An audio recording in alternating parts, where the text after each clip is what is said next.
अगर तुम भी मर्चेंट नेवी ज्वाइन करना चाहते हो और तुम्हारा डाउट है कि पहले मुर्गी आई या अंडा, ओह सॉरी, पहले स्पॉन्सरशिप करना है या IMUCT, तो सही जगह पे आ गए हो। बट चैनल को सब्सक्राइब कर लो, तगड़ी चीज बताने वाला हूँ एंड सारे डाउट क्लियर कर दूंगा। Let's go.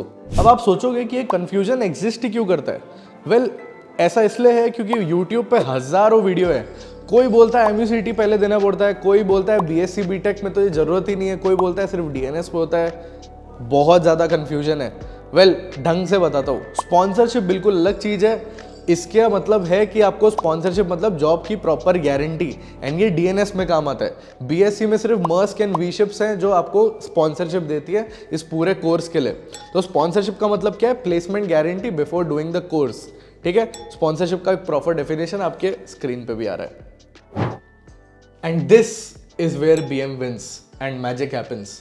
While 70,000 aspirants sit for IMUCT exams, 18,000 बच्चों का पेपर क्लियर होता है। भले ही 45 मार्क्स का कट ऑफ जाता है, फिर भी इतने कम बच्चों का कट ऑफ क्लियर होता है। उसमें से सिर्फ 1700 बच्चे हैं जो ढंग की सीट्स हैं। फिर बडिंग के कैसे ऐसा है कि जहां बडिंग के सिर्फ 12 बच्चे जो कि फेब बैच के लिए एलिजिबल है, ऑफलाइन बैच में 11 बच्चे स्पॉन्सर्ड होके कॉलेज में भी चले जाते हैं। हाउ इज दिस पॉसिबल कि 12 बच्चों में से 11 बच्चे ऑफलाइन में चले जाते हैं? Well, this is where BM wins. Properly आपको सिस्टम का एक्सप्लेनेशन करता हूं।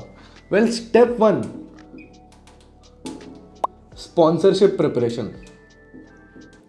स्पॉन्सरशिप प्रिपरेशन में जो सबसे पहली चीज जो उनको हम करवाते हैं वो है टेक्निकल क्वेश्चंस।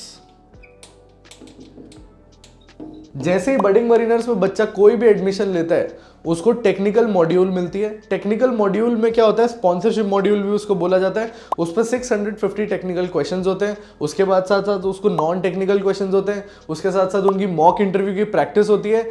उसको 1 महीना लगता है उन सारे टेक्निकल क्वेश्चंस को समझ के पढ़ने में और रटने में। लेकिन वो रटना बहुत जरूरी है, उसको पढ़ना बहुत जरूरी है, क्योंकि अगर वो किताब कर ली तो सारे क्वेश्चंस डन हो जाते हैं। आओ उसकी एक झलक भी दिखाता हूं तुम्हें। मर्चेंट नेवी के एस्पिरेंट हो एंड डाउट क्लियर करना चाहते हो 1-on-1, देखो ऑलरेडी ये गूगल मीट चल रही है। तुम्हारी भी मीट हो सकती है, एस्पिरेंट से लेके मेंटोर तक। नीचे कैलेंडर का लिंक दिया है, भर लो जाके फटाफट इसको।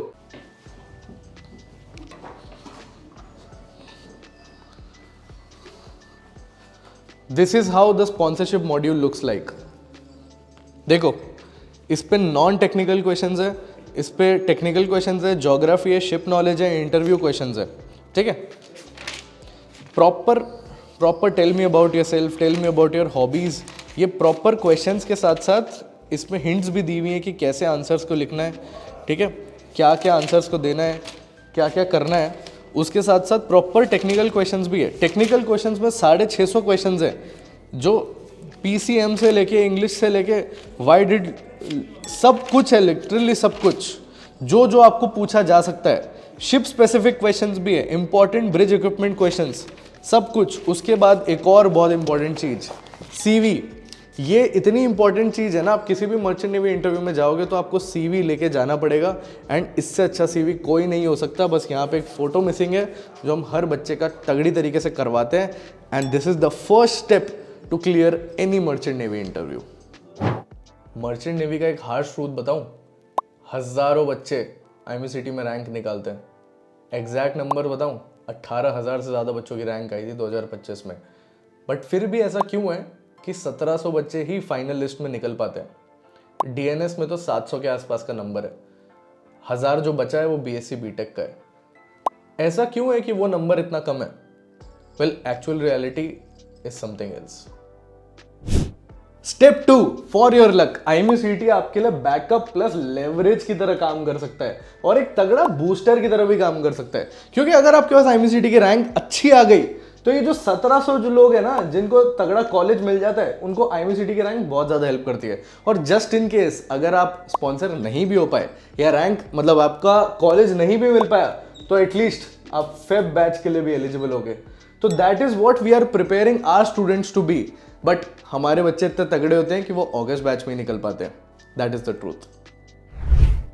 तो अब आप पूछोगे बेस्ट स्ट्रैटेजी क्या है, मैंने आपके लिए लिख के रखी है। देखो स्पॉन्सरशिप और IMCT को ना पैरेलल चलाना पड़ेगा, क्योंकि इंटरव्यू रिटन इंग्लिश को पहले स्ट्रॉन्ग करो, because that is what we do with budding mariners के ऑफलाइन बच्चों के साथ। आते ही सबसे पहले इंग्लिश का लेवल चेक करते हैं, इंटरव्यू की प्रिपरेशन करवाते हैं, टेक्निकल नॉलेज को तगड़ा करते हैं, ताकि वो इंटरव्यू में बैठ भी जाए अगर आज के दिन भी, तो तगड़ी तरीके से परफॉर्म कर पाए।